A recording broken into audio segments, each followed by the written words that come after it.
नमस्कार बच्चों, good evening to all. सो बच्चों, अब हम लोग हमारे अगले चरण की ओर चल रहे हैं। कंडक्टर्स की एक क्लास हमारी हो चुकी है और कंडक्टर्स को लेके आज दूसरे लेक्चर हमारे पास में है। और कंडक्टर्स के हम लोग आज बहुत ही एक अच्छी प्रॉपर्टी को स्टडी करेंगे जिसका नाम है इंडक्शन, चार्ज इंडक्शन। समझ में आ रही बात?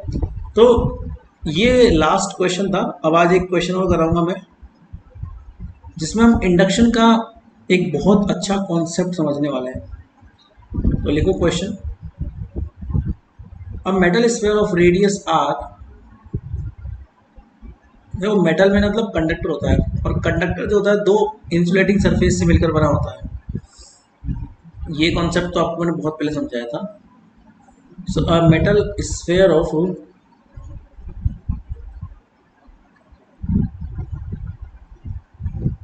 Radius r carrying charge Q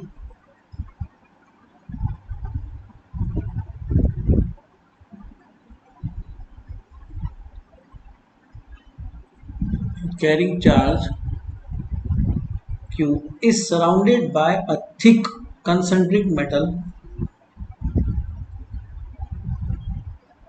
is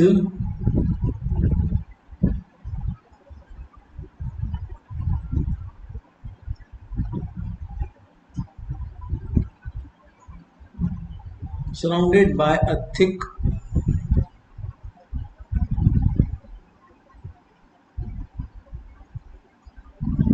concentric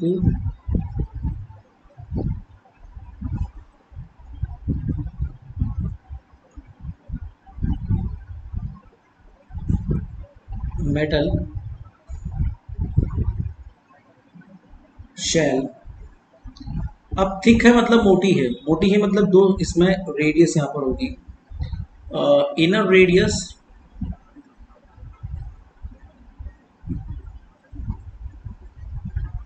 inner radius यहाँ पे दे रखी है आपको small a, and outer radius small B.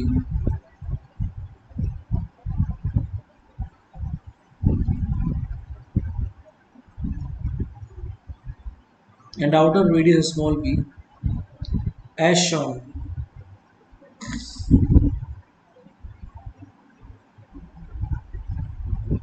ठीक है,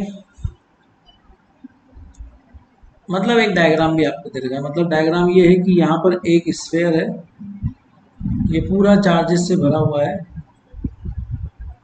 और इस स्फेयर की जो रेडियस है वो है कैपिटल आर, और इस पर चार्ज है प्लस क्यू। ऐसा उसने बोला है। और ये सराउंडेड है एक स्फेरिकल शेल के माध्यम से। मतलब इसके आसपास एक स्फेरिकल शेल टाइप स्ट्रक्चर बना हुआ है, जस्ट लाइक दिस। ऐसा स्ट्रक्चर है स्फेरिकल शेल का जो उसके आसपास सराउंडेड बना हुआ है।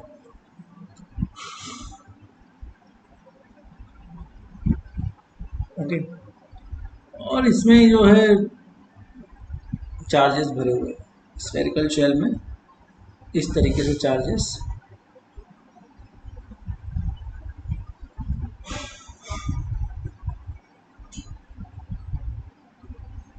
मान सकते हो।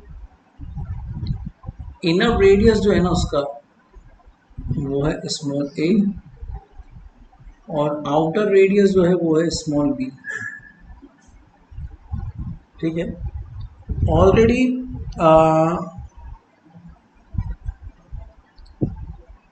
ये भी एक कंडक्टर ही है। ठीक है ना? ओके, आगे लिखा हुआ है the shell carries no net charge, मतलब शेल के ऊपर कोई नेट चार्ज नहीं होगा। The shell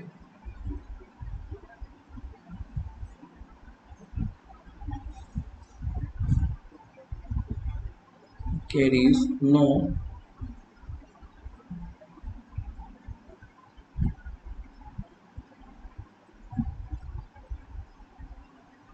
net charge। Find the surface charge density sigma. Okay, पहला सवाल है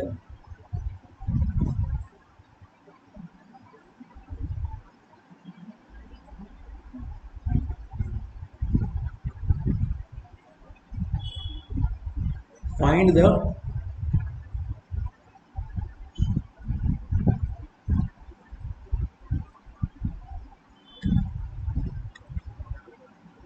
surface charge density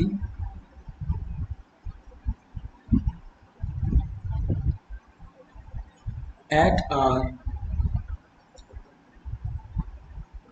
and also A and also at B, तीनों सरफेस पर आपको निकालना है।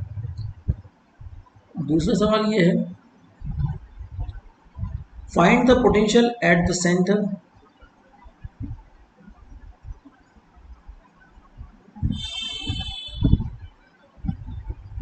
find the potential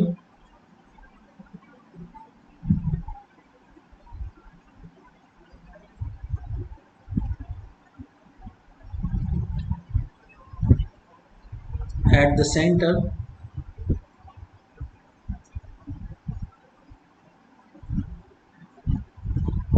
using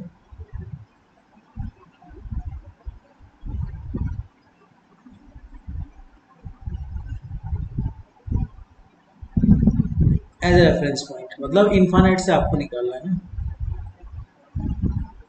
as A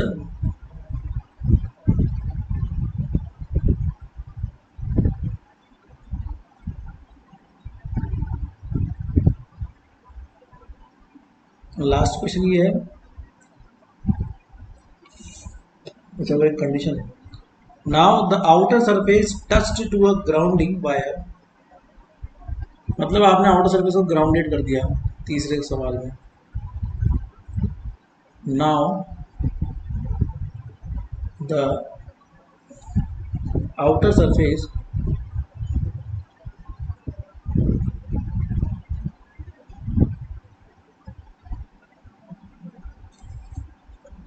touched to a grounding wire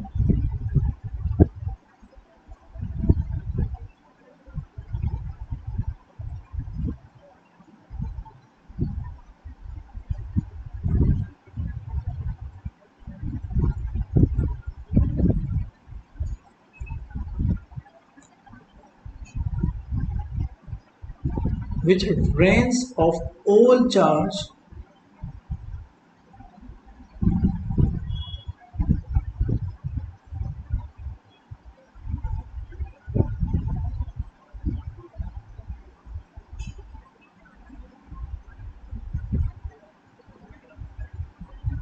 which drains of all charge and lower its potential, मतलब वो सारे charge को drain कर देता है, मतलब कि गर्त में भेज देता है, जमीन में भेज देता है, खत्म कर देता है। और फिर क्या करता है, एंड लोअर इट्स पोटेंशियल, और उसके पोटेंशियल को कम करता हुआ जीरो कर देता है। लोअर इट्स पोटेंशियल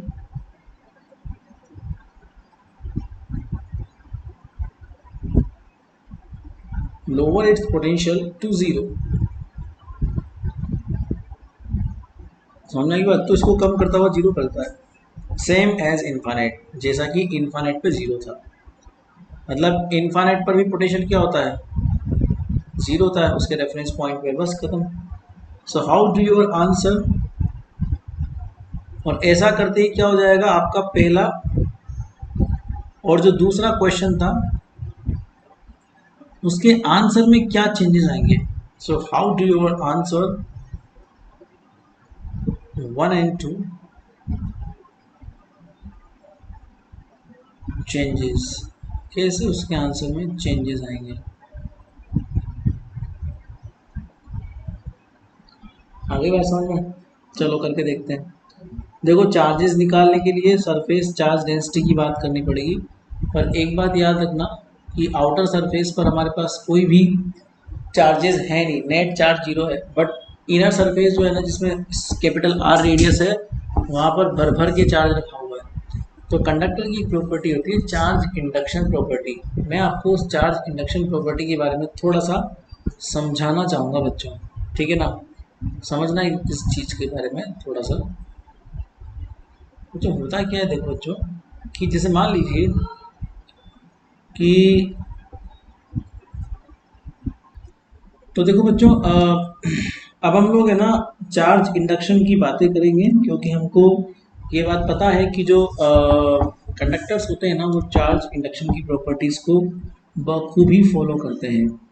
तो मैं यहाँ पे अब थोड़ा सा आगे बढ़ता हूँ, इस चीज़ को थोड़ा सा आगे बढ़ाता हूँ आपके लिए। तो ये जो आपके पास में है कि भैया एक अंदर का आर रेडियस का है और फिर इसके बाद में आउटर शेल है, तो इसी को थोड़ा सा समझेंगे कि ये मेरे पास है एक कैपिटल आर रेडियस का स्फेयर। ध्यान देना बच्चों, क्या होता है चार्ज इंडक्शन। और इस आर रेडियस के स्फेयर के अंदर भरा हुआ है plus q charge symmetric form में। ये आर रेडियस है और इस पर पॉजिटिव चार्जेस बखूबी भरा हुआ है, ठीक है। अब इसके आसपास अगर कोई दूसरा स्फेरिकल शेल अवेलेबल है, इसके नज़दीकी यहाँ पर कहीं पर स्फेरिकल शेल अवेलेबल है और ये प्लस क्यू चार्ज है, तो इसके इनर लेयर पे automatically minus Q charge develop हो जाएगा। इस प्रक्रिया को बोलते हैं चार्ज इंडक्शन। और चूंकि ये बोल रखा है कि स्फेरिकल शेल नेट अपना चार्ज 0 रखता है, तो इतने ही अमाउंट का plus q charge outer shell पर भी इंड्यूस हो जाएगा। अब आपका जो स्फेरिकल शेल है जो इस तरीके से काम करेगा कि इनर शेल जो है वो स्मॉल ए और आउटर शेल जो है वो स्मॉल बी रेडियस का आपके पास में है। तो बच्चों इसके बीच में चार्जेस हैं, स्फेरिकल शेल इंडक्शन की फॉर्म में चार्जेस हैं, और इंडक्शन से आप देखो टोटल नेट चार्ज उसका क्या होने वाला है 0। कितना प्लस क्यू और माइनस क्यू मिला के कितना हो जाएगा 0। तो प्यारे बच्चों इधर देखो, हम ये बात बोल सकते हैं ना कि अगर मैं इलेक्ट्रिक फील्ड की बात करूं तो इसके अंदर इलेक्ट्रिक फील्ड के क्यू अपॉन आर होगा, और जहां जहां चार्जेस है वहां वहां इलेक्ट्रिक फील्ड होगा, ठीक है। एक तो यहाँ चार्जेस है तो इसके अंदर अगर आर डिस्टेंस पर देखा जाए तो इलेक्ट्रिक फील्ड कितना होगा k q upon r square होगा, जस्ट लाइक दिस। तो मुझे तो बोला गया है कि आप पहला सवाल ये है कि चार्ज निकालो। तो अगर मैं आर रेडियस पर निकालता हूं तो आर रेडियस पर तो वैसे भी चार्ज कितना है क्यू है, और चार्ज डेंसिटी की बात करें तो सिग्मा इज इक्वल टू कितना हो जाएगा 4 पाई r² लमसम, इस अकॉर्डिंग हो जाएगा। फिर इसके बाद में अगर मैं बात करूं ए पी, तो वहां पर हम लोगों ने चार्ज इंडक्शन प्रोसेस लगा दी है, इसलिए वहां पर चार्ज मल्टीप्लाई विद उसका सरफेस एरिया हो जाएगा। और बी सरफेस की अगर बात करें मान लो, तो बी सरफेस पर भी हमारे पास कुछ इस तरीके का चार्ज हमको दिखाई देगा Q अपॉन 4 पाई b²। तो ये हमारे पहले सवाल का जवाब हो गया कि हमने तीनों पर चार्ज डेंसिटी निकालनी, केवल इसमें चार्ज इंडक्शन का ही यूज था। दूसरे में पोटेंशियल की बात की गई है बेटा, तो पोटेंशियल हमारे पास क्या हो जाएगा V इज इक्वल टू, पहले हम आएंगे बेटा इन्फानाइट से और v डिस्टेंस तक, इन्फानाइट से आएंगे हम लोग v डिस्टेंस तक, ठीक है। तो पोटेंशियल बराबर क्या होता है के क्यू अपॉन r²। तो यहाँ पे आउटर पार्ट पे पोटेंशियल कितना हो जाएगा, इलेक्ट्रिक फील्ड कितना होगा के क्यू r², ये हम जानते हैं। कारण क्या है कि देखो ये जो चार्ज है और ये जो चार्ज है ये तो कंपनसेट हो जाएंगे, इसका तो कोई मतलब नहीं। जो भी इलेक्ट्रिक फील्ड आएगा बाहर की तरफ वो इस चार्ज की वजह से आएगा, प्लस क्यू चार्ज की वजह से। और हम जानते हैं कि अगर प्लस क्यू चार्ज किसी स्फेयर का है तो उसके आउटसाइडर कहीं पर भी आर डिस्टेंस पर पोटेंशियल कितना होता है, इलेक्ट्रिक फील्ड कितना होता है के क्यू अपॉन r², ये हमने पढ़ा हुआ है। तो अब इस चीज को आगे बढ़ाते हैं, तो हम लोग यहाँ पे लिख सकते हैं के क्यू अपॉन r², और ये मेरे पास कितना हो जाएगा dr। Is the same way अब हम लोग थोड़ा बीच में आएंगे। बीच का मतलब ये होता है बेटा बी से लेके ए तक, तो यहाँ पर नेट अमाउंट ऑफ चार्ज कितना है 0, क्योंकि प्लस क्यू और माइनस क्यू के हिसाब से जब चार्ज 0 है तो इलेक्ट्रिक फील्ड कितना होगा बेटा 0 होगा इस बीच में। फिर थोड़ा और अंदर हम लोग आएंगे, कहाँ पर आएंगे ए से लेके आर तक। इस रीजन में अगर चार्ज की बात करें तो यहाँ पर प्लस क्यू चार्ज है आउटर सरफेस पर, इसलिए यहाँ पर भी अरे एक गोला है जिस पर चार्ज कितना है प्लस क्यू है, तो इसके आउटर सरफेस पर कहीं पर भी चल जाओ, सब जगह कितना रहेगा इलेक्ट्रिक फील्ड के क्यू आर स्क्वायर। तो ये भी तो पॉइंट आउटर सरफेस का ही है, ये भी पॉइंट आउटर सरफेस का है, इसीलिए के क्यू अपॉन आर स्क्वायर ही यहाँ पर डेवलप होगा इलेक्ट्रिक फील्ड डी आर के हिसाब से। बाकी अच्छा ये मैंने थोड़ा गलत बनाया, यहाँ पर भी मैंने गलत बनाया, सॉरी, क्योंकि अंदर थोड़ी चार्ज सरफेस पर चार्ज ना, तो कंडक्टर है ना, अंदर तो चार्ज जीरो है, कंडक्टर में अंदर चार्ज, ये जो इलेक्ट्रिक फील्ड है वो यहाँ का है, बीच वाले इधर का। तो अब अंदर अगर आप जाओगे ए से भी अंदर चले जाओ, ए से लेके जीरो तक, सॉरी आर से लेके जीरो तक,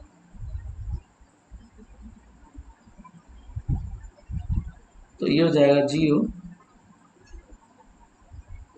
डॉट डी आर। तो कुल मिला के अगर देखा जाए तो ये तो हो जाएगा के क्यू अपॉन वी, है ना। तो v इज इक्वल टू कितना हो जाएगा, k q upon v, number one. Number two k q upon are,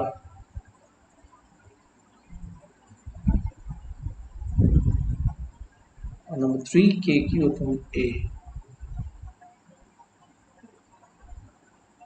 that's it. तीसरा सवाल ये था कि अगर हम लोग इसको ग्राउंडेड करते हैं आउटर सरफेस को, तो ये बात तो श्योर है कि ग्राउंडेड करने पर इसके आउटर सरफेस का टोटल चार्ज जो है वो गर्त में चला जाएगा। गर्त का मतलब ये होता है कि जमीन में चला जाएगा, वो ड्रेन कर लेगा अपना संपूर्ण चार्ज को। तो देखो ये Q है आपके पास में, और इसके आउटर सरफेस पर यहाँ पर हम लोगों ने चार्ज इंडक्शन की प्रोसेस लगा दी थी, और इसके आउटर सरफेस में जो चार्ज इंडक्शन हम लगा दिया था। तो यहाँ पर ये मान लो यहाँ पे क्यू प्राइम चार्जेस हैं आउटर सरफेस पर, इसको आपने ऑलरेडी ग्राउंडेड कर दिया। तो ग्राउंडेड करने का मतलब ये होता है कि आउटर सरफेस पर पोटेंशियल जीरो हो गया, that means potential at the outer surface will be zero due to this grounded. Ground का मतलब ये होता है। तो इसका मतलब ये है कि आप जो है मान लीजिए कि पोटेंशियल का वैल्यू निकालते हैं, जो कि आप माइनस इन्फानेट से लेके बी तक आप आ रहे हो, और के क्यू प्राइम में मान रहा हूँ कि इस पर चार्ज होगा, ऐसा मैं समझता हूँ। तो k q square upon r square d r की वैल्यू कितना हो जाएगा, जीरो। और वैसे भी आप बोल रहे हो कि पोटेंशियल जीरो है, तो चार्ज तो वैसे गर्त में चला जाएगा, तो के क्यू अपॉन बी बराबर जीरो से क्यू प्राइम की वैल्यू कितनी आ जाएगी, जीरो। मतलब आपका टोटल चार्ज आउटर सरफेस पर खत्म हो जाएगा, बस। तो ऐसा हो जाने से क्या होगा, पहला जो आंसर था आपका वो ये था कि आपको सिग्मा निकालना है आर पर, तो उसमें तो कोई फर्क नहीं पड़ेगा, वो तो उतना ही रहेगा। फिर आपने कहा कि सिग्मा निकालना है ए पर, उस पर भी कोई फर्क नहीं पड़ेगा, उसका चार्ज थोड़ी गया है ग्राउंड में, तो वो भी उतना ही रहेगा। हाँ, पर अब फर्क पड़ेगा बिकॉज सिग्मा बी पर कोई चार्ज नहीं है, तो वो जीरो हो जाएगा वैसे भी।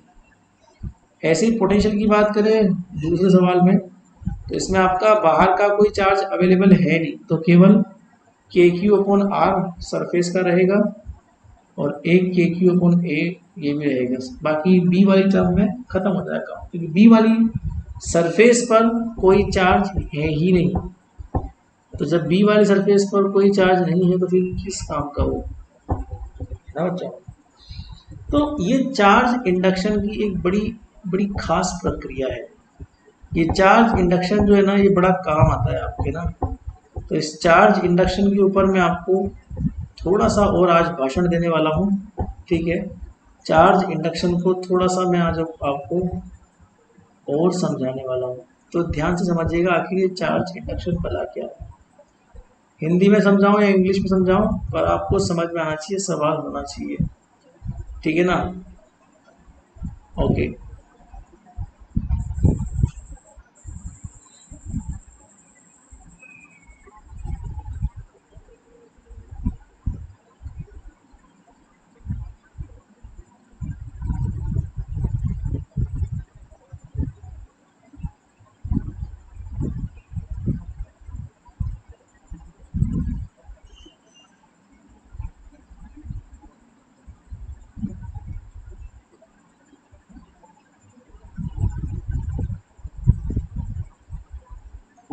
ओके, चार्ज इंडक्शन में सबसे पहली बात तो ये याद रखो कि कंडक्टर के अंदर जो है ना, किसी भी पॉइंट पर इलेक्ट्रिक फील्ड का वैल्यू जो होता है वो जीरो होता है।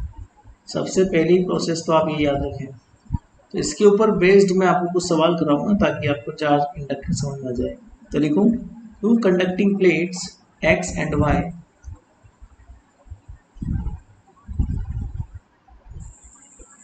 क्वेश्चन लिखो, two conducting plates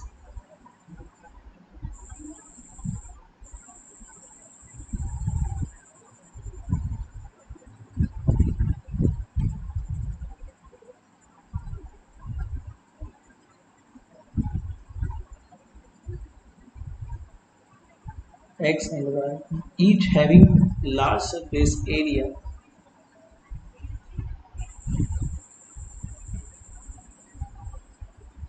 each having large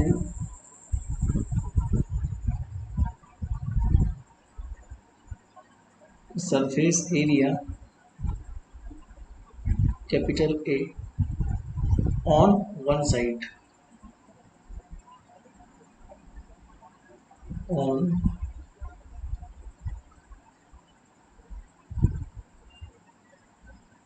one side, are placed parallel to each other, are placed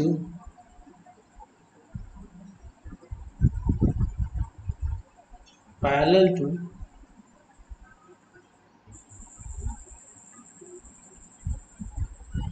each other as shown। Diagram भी दे रहा हूँ आपको, गजब, वेरी गुड, क्या बात है, बहुत बढ़िया।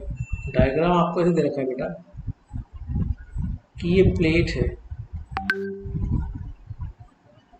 ओके, इस पर चार्ज Q है टोटल, और ये X प्लेट है, और ये दूसरी प्लेट इसके जस्ट पास में रखी हुई है, इसको Y प्लेट नाम दे दिया बेटा, ठीक है। सवाल ये है बेटा इस प्लेट के चक्कर में कि the plate X is given a charge Q, देखो the plate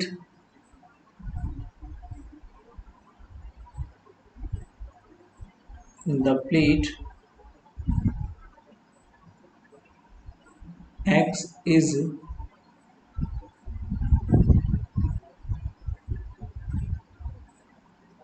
given a charge Q, whereas other is neutral,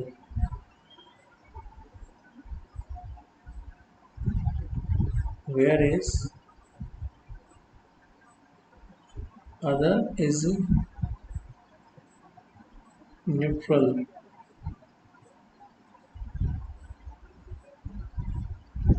find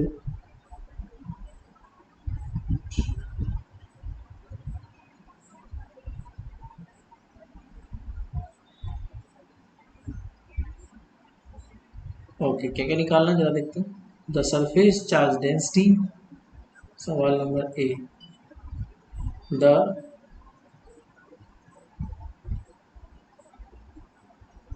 surface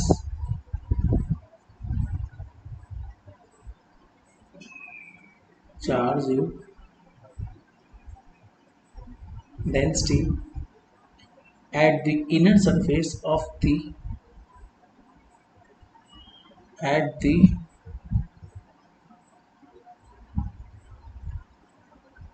inner surface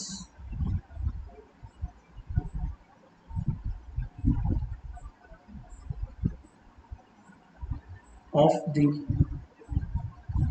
plate X, समझ में आ गई बात, X के अंदर आपको निकालना है। बी ये बोलता है सवाल, the electric field at a point, the electric field at a point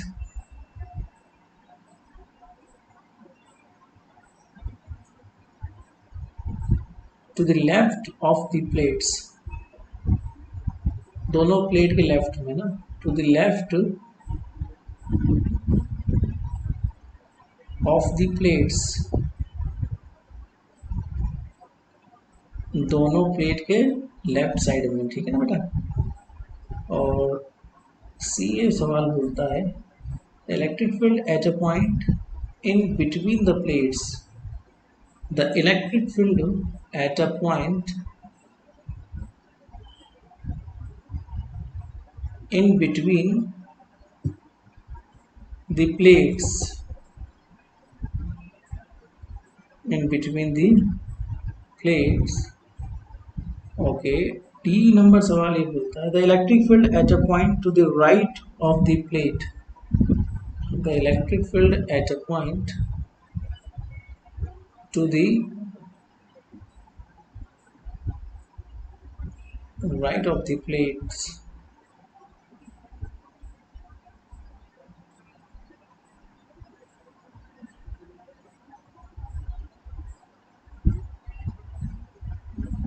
बस सिंपल, ठीक है ना। अब ये सवाल हम लोग करेंगे चार्ज इंडक्शन की सहायता से, और आपको इस क्वेश्चन में चार्ज इंडक्शन का कॉन्सेप्ट में समझाऊंगा। चार्ज इंडक्शन इस प्रकार से होना चाहिए कि चार्ज हमेशा कंजर्व रहे। इसका मतलब ये होता है बेटा, जैसे एक्स की प्लेट के ऊपर आपको टोटल चार्ज कितना दिया हुआ है, कैपिटल क्यू, तो चार्ज इंडक्शन ऐसा करो कि उस पर कैपिटल क्यू चार्ज ही रहे, अदरवाइज कोई चार्ज ना हो। वाई आपको न्यूट्रल दिया हुआ है, तो वाई अगर आपको न्यूट्रल है तो वाई न्यूट्रल ही रहना चाहिए चार्ज इंडक्शन प्रोसेस के दौरान। समझाते हैं कैसे। जैसे दोनों प्लेट ड्रॉ कर रहा हूँ मैं आपके सामने, ये प्लेट वन है एक्स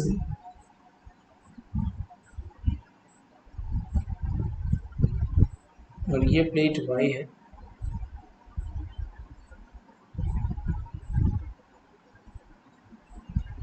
यहाँ पर है ये क्यू माइनस क्यू, क्योंकि इस पर टोटल चार्ज क्यू है, तो यहाँ पर हम एक चार्ज मन से मानेंगे प्लस क्यू, तो यहाँ पर ऑटोमेटिकली उतना चार्ज होना चाहिए कि टोटल चार्ज कितना रहे, कैपिटल क्यू रहे। तो मैंने प्लस क्यू मन से माना, और इस वाली प्लेट पर कितना हो जाएगा, क्यू माइनस क्यू। अब अगर ऐड करोगे तो कैपिटल क्यू ही आएगा। ये एक्स प्लेट है आपकी। चार्ज इंडक्शन प्रोसेस में क्या होता है कि अगर ये प्लस क्यू है तो यहाँ पे ऑटोमेटिकली माइनस क्यू इंड्यूस हो जाएगा प्लस वाले, और ये न्यूट्रल रखना है, इसलिए इस इतने ही अमाउंट का चार्ज यहाँ पर प्लस में हम इंड्यूस कर देंगे, ताकि वाई जो है ना वो इलेक्ट्रिकली क्या रहे, न्यूट्रल रहे, और इस पर टोटल चार्ज कितना रहे, क्यू रहे। तो ये सिंपल चार्ज इंडक्शन प्रोसेस कहलाती है। धीरे धीरे समझ आ जाएगा। अब ये मुझे पता लगाना है बेटा कि आखिर जो आपने मन से माना है ना ये क्यू, ये आखिर है क्या। ये तो आपने मन से माना है कि भैया प्लेट के लेफ्ट साइड या राइट साइड के हिस्से में जो चार्ज होगा वो कितना होगा, ये आपने मन से माना है, क्योंकि कैपिटल क्यू तो उसका नेट चार्ज है, और मुझे इस प्लेट के अलग अलग हिस्से में चार्ज निकालना है ना कि भैया इस हिस्से में कितना होगा, क्योंकि एसी से चार्ज इंडक्शन होगा। That's why. अब मैं क्या करने वाला हूँ बेटा, मैं दोनों प्लेट कंडक्टर्स हैं, तो दोनों प्लेट के अंदर किसी भी पॉइंट पे, जहां पे आपकी इच्छा हो, जहां पर भी आपकी इच्छा हो वहां पर एक पॉइंट ड्रॉ करो, बिकॉज कंडक्टर के अंदर इलेक्ट्रिक फील्ड क्या होता है बेटा, जीरो होता है। ये सिद्धांत का यूज करेंगे हम लोग। तो मैं अपने मन से यहाँ पर एक पॉइंट ड्रॉ करता हूँ, कैपिटल पी पॉइंट। इस पॉइंट पर, क्योंकि ये कंडक्टर के अंदर है, इसीलिए इस पॉइंट पर इलेक्ट्रिक फील्ड जीरो होगा, ऐसा मैं जानता हूँ, क्योंकि कंडक्टर के अंदर इलेक्ट्रिक फील्ड जीरो होता है। सो इस सिद्धांत का यूज करके हम लोग क्यों निकालेंगे। So at point p electric field will be zero, तो हम निकालते हैं। इलेक्ट्रिक फील्ड यहाँ निकालना है, तो मैंने आपको लिखाया था किसी भी नॉन कंडक्टिंग प्लेट की वजह से, अगर आप लोग ये नॉन कंडक्टिंग प्लेट है तो अगर आप लोग इस पर चार्ज क्यू है तो यहाँ पर सिग्मा अपॉन 2 नोट होता है, याद आ रहा है, बस वही सिद्धांत काम करेगा। यहाँ पर हमारे पास सिग्मा की वैल्यू क्या होती है, चार्ज अपॉन सरफेस एरिया, वही काम में ले रहा हूँ। तो ये जो प्लेट है पहली वाली, प्लेट नंबर 1, इस पर चार्ज कितना है, Q minus Q. P point इसके राइट साइड में है, इसलिए प्लस में ही हम लोग काम करेंगे। सो क्यू माइनस क्यू अपॉन ए, ये सिग्मा हो गया, और अपॉन 2 दूसरी प्लेट के भी पी पॉइंट राइट साइड में है, तो यहाँ पर भी हम लोग क्यू अपॉन ए, ये सरफेस एरिया सबका सेम दिया हुआ है, माइनस क्यू के भी राइट साइड में, तो माइनस क्यू अपॉन ए,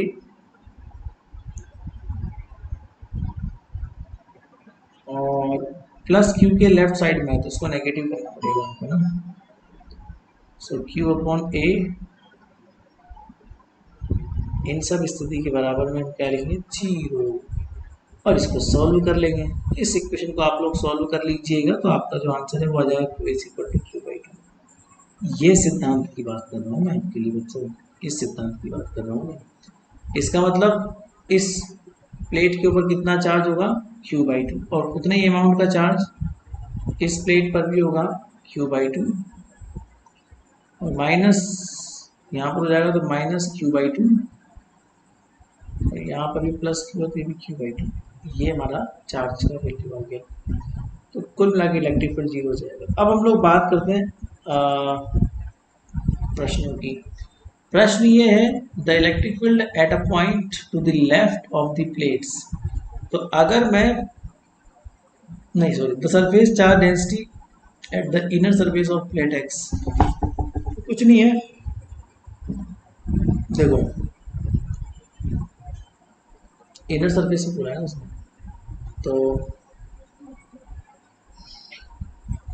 इनर सरफेस पर इलेक्ट्रिक फील्ड तो खैर जीरो होगा।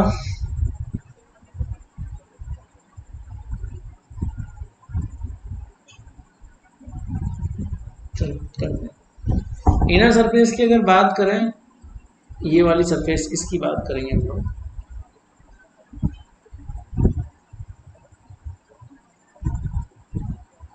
ये भी है,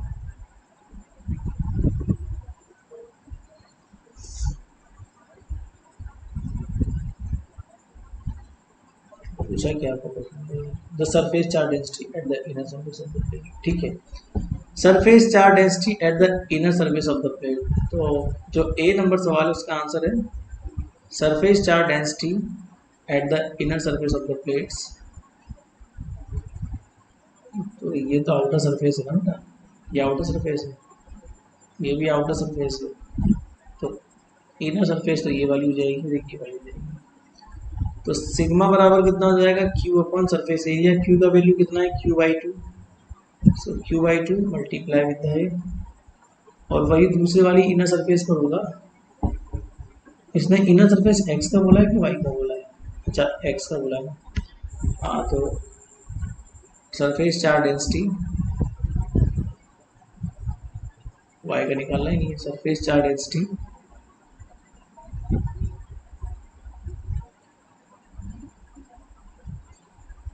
at the inner surface of x, inner surface of x. बस सिंपल सी बात है। बी प्रश्न क्या बोलता है, बी ये बोलता है electric field at a point to the left of the plate, left मतलब पी तो मैंने डाल दिया यहाँ पे, इसको मैं क्यू पॉइंट बोल देता हूँ। So at q point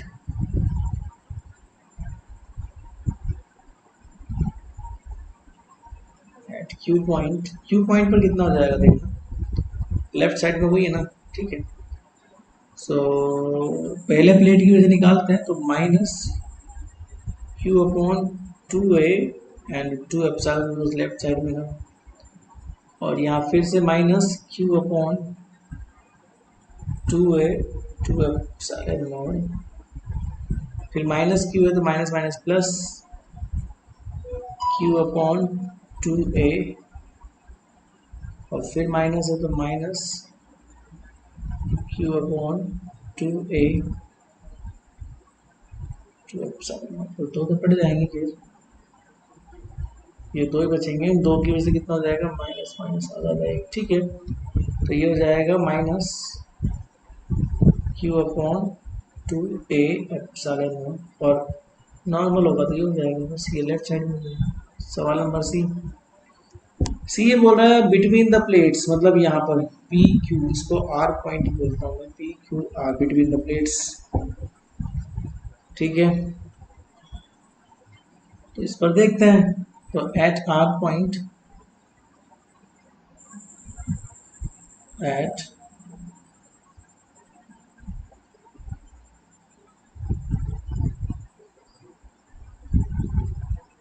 okay, तो अगर मैं Q/2 की बात करूं तो Q/2 A है ना। फिर Q/2 की बात करूं तो ये भी सेकेंड सरफेस पे Q/2 A, और माइनस की बात करें तो उसके लेफ्ट साइड मतलब ये भी प्लस क्यू आएगा, प्लस क्यू अपॉन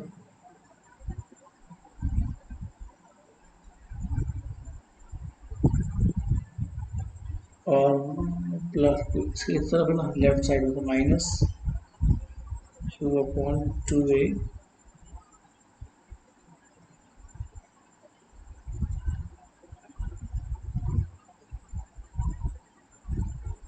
तो ये हो जाएगा क्यू अपॉन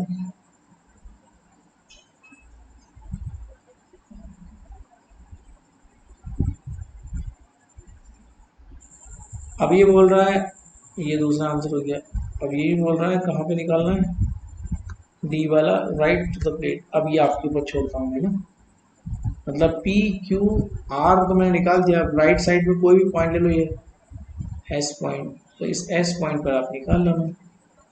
अब तो निकाल लोगे। अब तो आपको निकालना होता है प्लेट के लेफ्ट साइड में कितना होता है, प्लेट के राइट साइड में कितना होता है। ये सब चार्जेस तो खैर आपको अब आते होंगे। और चार्ज इंडक्शन प्रोसेस में जो इंड्यूस चार्ज है उसकी वैल्यू निकालने के लिए आपको एक ही सिद्धांत काम में लेना है। वो सिद्धांत ये है कि कंडक्टिंग प्लेट्स के बीच में इलेक्ट्रिक फील्ड का वैल्यू जीरो होता है। तो कोई भी कंडक्टिंग प्लेट ले लो, उसके जस्ट मिड में एक पॉइंट बना दीजिए। उस मिड पॉइंट के ऊपर आपको ऐसा समझना है कि वहाँ पर इलेक्ट्रिक फील्ड जीरो होता है। और इलेक्ट्रिक फील्ड ऐसे ही कैलकुलेट होता है कि प्लेट के लेफ्ट साइड में तो माइनस में और राइट साइड में प्लस में, क्योंकि इलेक्ट्रिक फील्ड का डायरेक्शन नॉर्मल होता है। दैट्स वाई नॉर्मल मतलब इस तरीके से। अब मैं एक सवाल आपको होमवर्क दे रहा हूँ, लिखो। Three identical metal plates, three identical metal plates, three identical metal plates with large surface areas, with large surface areas are kept parallel to each other,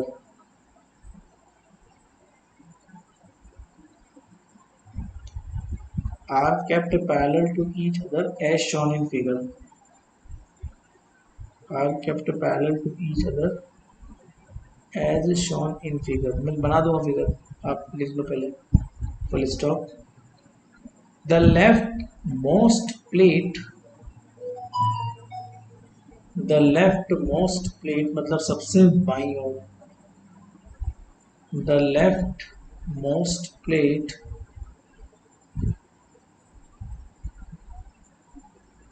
is given a charge capital Q,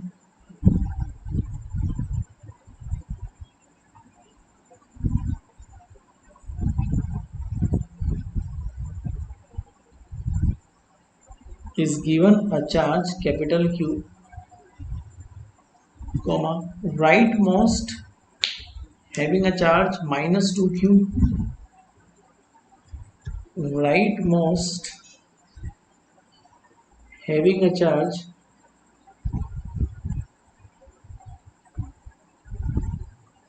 minus 2Q, and the middle one remain neutral,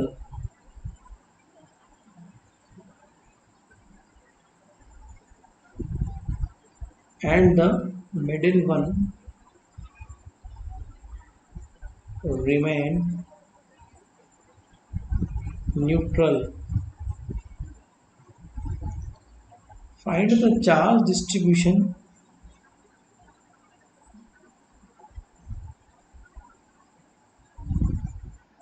find the charge distribution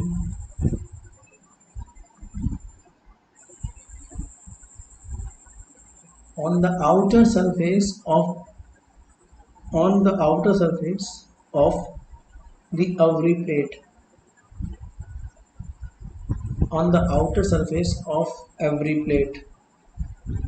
simple सी बात है, ये आप कर लेना। इस सवाल को अलग अलग जगह चार्जेस निकाल लेना, मैं आपको हिंट कर दे रहा, इसमें केवल कुछ नहीं करना, आपको यहाँ पर एक चार्ज प्लस क्यू मान लेना है, जैसा कि इस सवाल में मैंने माना था।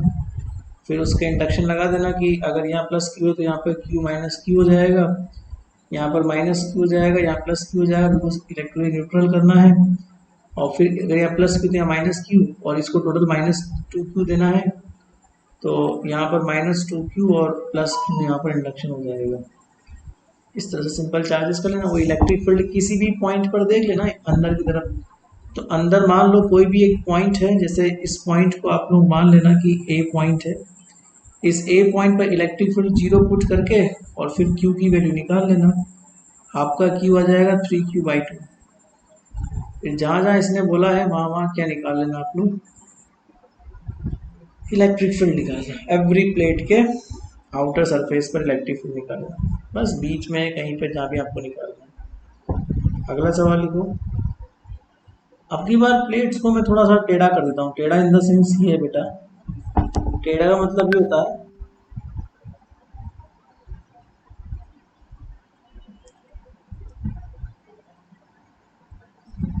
कि ऐसा करता हूँ मैं,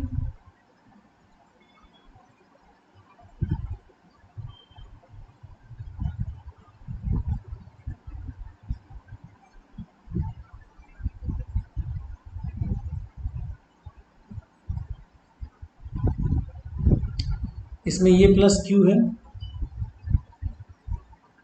मतलब टोटल चार्ज क्यू है, तो यहाँ पे क्यू मान लेना जैसा कि अपन बार मानते हैं। ये क्यू माइनस क्यू मान लेना, इंडक्शन की वजह से यहाँ माइनस क्यू मान लेना, और इस पर टोटल चार्ज 2q है, तो इस पर कितना हो जाएगा 2q प्लस क्यू हो जाएगा, और इसका इंडक्शन या नीचे होगा तो कितना हो जाएगा -2q माइनस क्यू, और इस पर टोटल चार्ज कितना है 3q है, तो यहाँ पे 3q आना चाहिए, यहाँ पे 5q प्लस q यहाँ हो जाएगा, तो इनको ऐड करोगे तो 3q आ जाएगा। और आपका सवाल ये है इसमें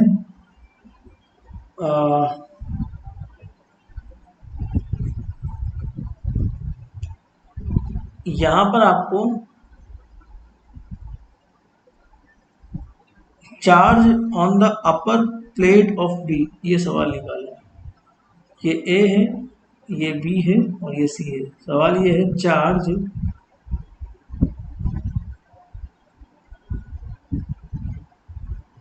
ऑन द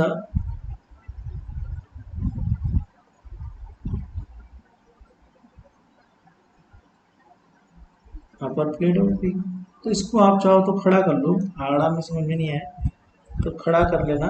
खड़ा करने के बाद फिर सोचना कि इलेक्ट्रिक फील्ड कुछ नहीं, वैसे जैसे पहले किया था, किसी भी एक पॉइंट पी पर मान लेना इलेक्ट्रिक फील्ड का वैल्यू जीरो है, और उसको जीरो कंसिडर करके फिर क्यू का वैल्यू निकाल लेना, बस वही तुम्हारे अपर प्लेट पर चार्ज रहेगा। अपर प्लेट पर चार्ज कितना है, बी के माइनस क्यू है, तो बस जो भी आपका आंसर आएगा, क्यू इसका आएगा -2q, और अपर प्लेट पर चार्ज माइनस क्यू है, इसलिए आंसर जो आएगा वो आ जाएगा +2q।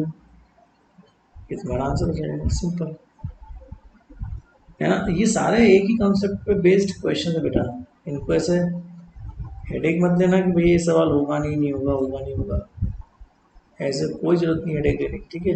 अगला सवाल करो, थोड़ा अलग कंसेप्ट पे आएगा, हालांकि ये वो भी सीधा। Figure shows 3 concentric thin conducting spherical shell।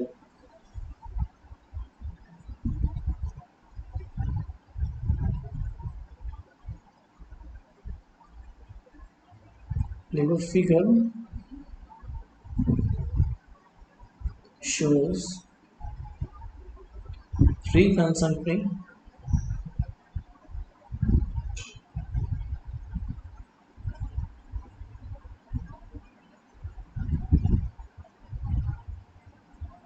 thin conducting spherical shell, thin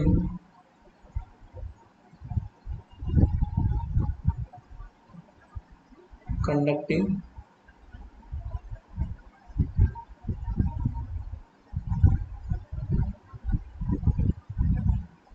spherical shells ABC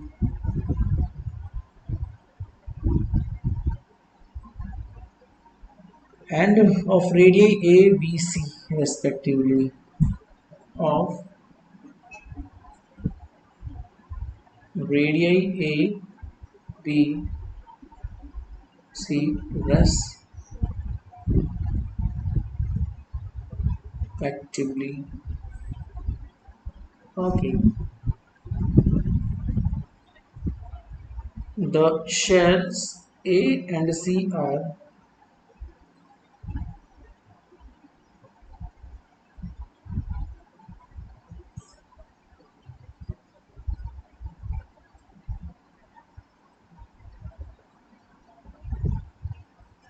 given charges Q and minus Q respectively.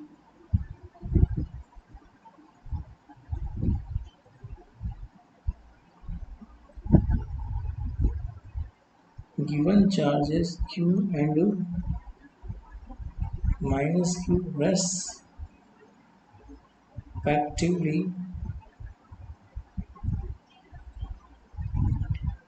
the shell B is earthed.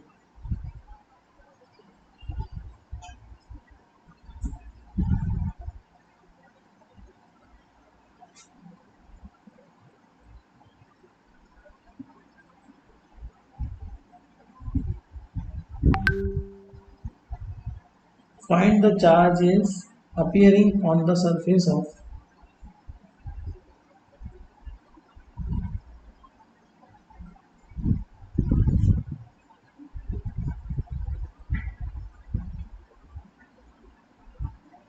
find the charges appearing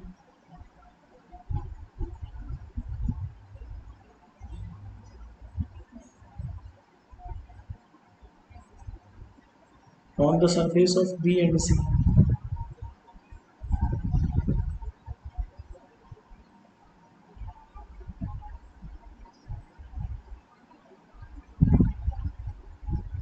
simple है,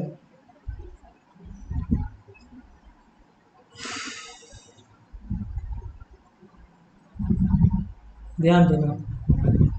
actually हो क्या रहा है, अंदर की तरफ एक हमारे पास ए रेडियस का स्फेरिकल शेल है, उसके बाहर बी रेडियस का है और सबसे बाहर सी रेडियस का है। इसको अर्थ कर रखा है सवाल के अनुसार, क्योंकि इस पर चार्जेस उसने दे रखे बिल्कुल नहीं, है ना बेटा। ये जो ए रेडियस है, ये ए रेडियस है, ये जो बी रेडियस है वो बी रेडियस है, और ये जो सी रेडियस है वो सी शेल की है। तो ये है शेल नंबर ए, ये है शेल नंबर बी और ये है shell number c. Shell number a जो है ना, ये इसके ऊपर प्लस क्यू चार्ज इसने बखूबी दे रखा है, और बाकायदा उसने प्लस क्यू चार्ज का जिक्र यहाँ पे किया हुआ है। अब ये अर्थड है, इसका मतलब ये हुआ कि ये जीरो होगा, और यहाँ पर सी के ऊपर माइनस क्यू चार्ज उसने दे रखा है। एक चीज समझना बच्चों, इसने बोला स्फेरिकल शेल, मतलब कि इसमें कहीं ना कहीं दो सरफेस का जिक्र होगा, और वैसे भी एक कंडक्टिंग सरफेस दो नॉन कंडक्टिंग से मिलकर बनी होती है। तो हम यहाँ पे इस डायग्राम को थोड़ा मॉडिफाई करेंगे सॉल्यूशन करते वक्त, और हम समझेंगे कि आखिर माजरा क्या है इसको इंडक्शन कराने का। तो अगर मैं इस डायग्राम को थोड़ा मोटा बनाऊं, ए बी सी रेडियस को थोड़ा सा शार्प करूं, तो पहली सवाल तो क्या है, इसने find the charges appearing on the surface b and c. ठीक है, ठीक है, वो मैं कर लूंगा फाइंड। उसका कारण क्या है, देखो फाइंड करने का कि मैं इस डायग्राम को मॉडिफाई करके सॉल्व करना चाहता हूँ। तो जरा इधर आओ, जैसे ए जो ए स्फेरिकल शेल है, तो इसके पास दो सरफेस होनी चाहिए, एक तो ये सरफेस और एक ये सरफेस। मैंने इसको जूम कर दिया, मतलब ये जो रेडियस है ये यहाँ से होनी चाहिए स्मॉल ए,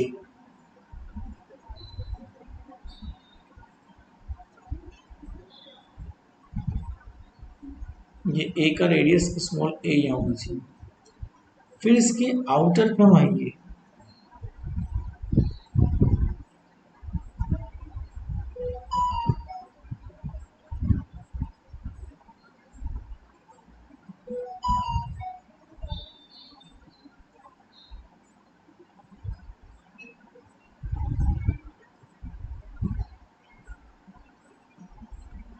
यहाँ पर ये बी वाला है।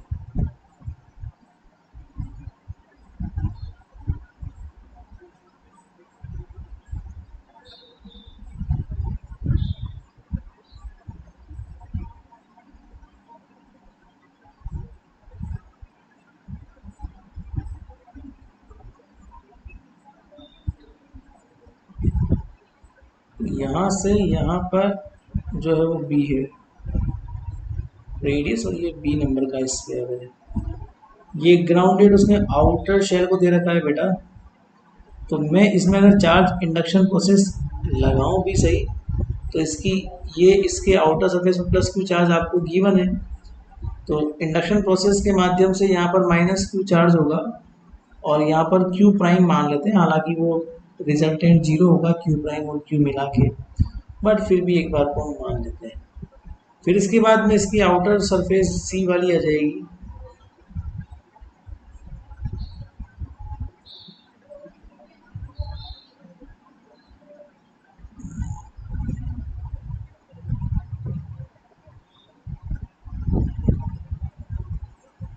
ये सी वाली है। मैंने हर स्फेरिकल शेल को दो पार्ट में स्प्लिट कर दिया, बिकॉज वो स्फेरिकल शेल है, इसलिए मैंने जूम करके इसको ऐसे लिख दिया।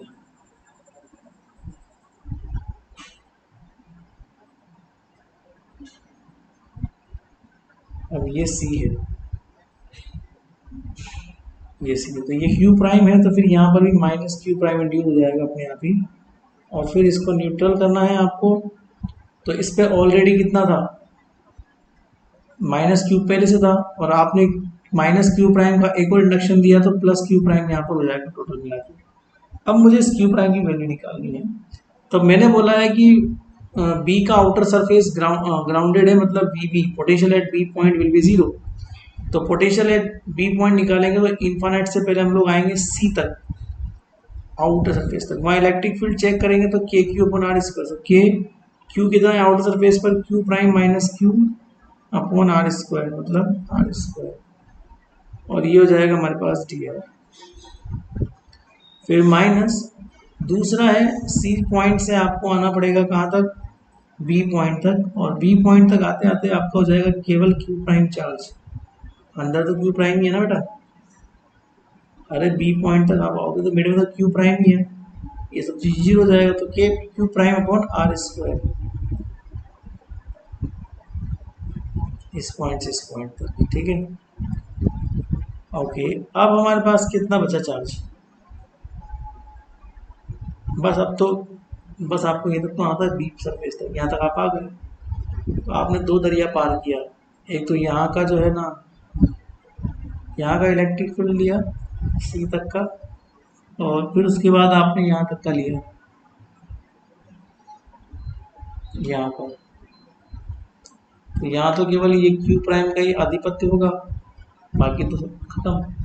तो इसीलिए हमारे पास q q prime upon r square. इसको सोल्व कर लीजिएगा बेटा, सोल्व कर लीजिएगा, बराबर जीरो तो है ही चल ही रहा अपना।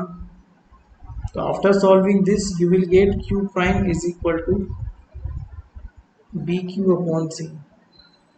तो इसका मतलब ये हुआ कि जो इलेक्ट्रिक फील्ड होगा आउटर सरफेस पर, मतलब k q prime minus q upon r square के ऊपर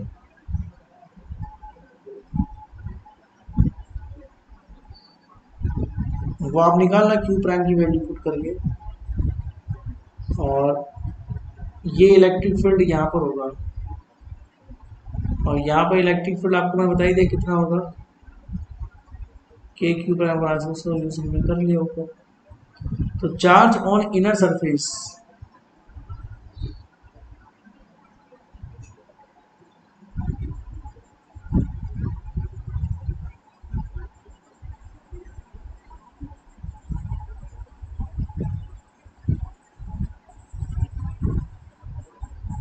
ऑफ सी, वो कितना हो जाएगा, minus b q upon c, क्योंकि माइनस क्यू प्राइम है ना उसकी value, which is minus q prime, उसकी वैल्यू माइनस बी है, हो गया। आउटर सरफेस ऑफ सी का अगर आप निकालोगे तो कितना हो जाएगा, q prime minus q, that is b q upon c minus Q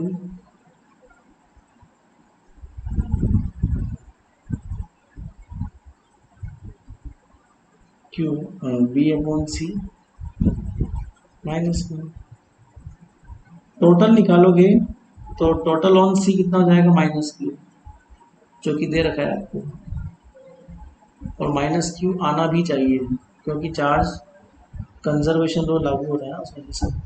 charge on inner surface of b, b की इनर सरफेस को निकालो। चार्ज ऑन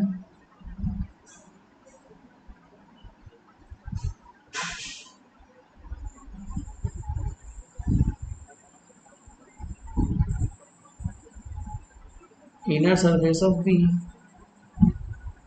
तो बी की इनर सरफेस पर अगर आप लोग निकालोगे तो वो तो कितना है, माइनस क्यू है। और आउटर सरफेस पर निकालोगे तो आउटर पर कितना हो जाएगा, b q upon c, that's it. और अगर टोटल निकालोगे बी पर, टोटल ऑन बी, तो क्यू बी अपॉन सी। ये सब चार्ज इंडक्शन की सारी खास बातें हैं, तो ये आप लोग को समझनी थी, वो मैं समझा दी। अब कल से हम लोग नया टॉपिक शुरू करेंगे जिसका नाम है dipole, electric dipole. Dipole moment क्या होता है, उसके बाद क्वार्टर पोल क्या होता है। तो डाइपोल, क्वार्टर पोल और मल्टीपोल की बातें हम लोग करने वाले हैं, फिर मल्टीपोल एक्सपेंशन की बात हम लोग करेंगे। ठीक है, तो अब एक बहुत अच्छा टॉपिक शुरू होने वाला है कल से, तो ज़रूर अटेंड करिएगा। मल्टीपोल की बातें, डाइपोल की बातें। एक सवाल बहुत बहुत खास इस जगह से पूछा जाता है, तो वो सारी चीज़ें हम लोग डिस्कस करेंगे कल। Thank you.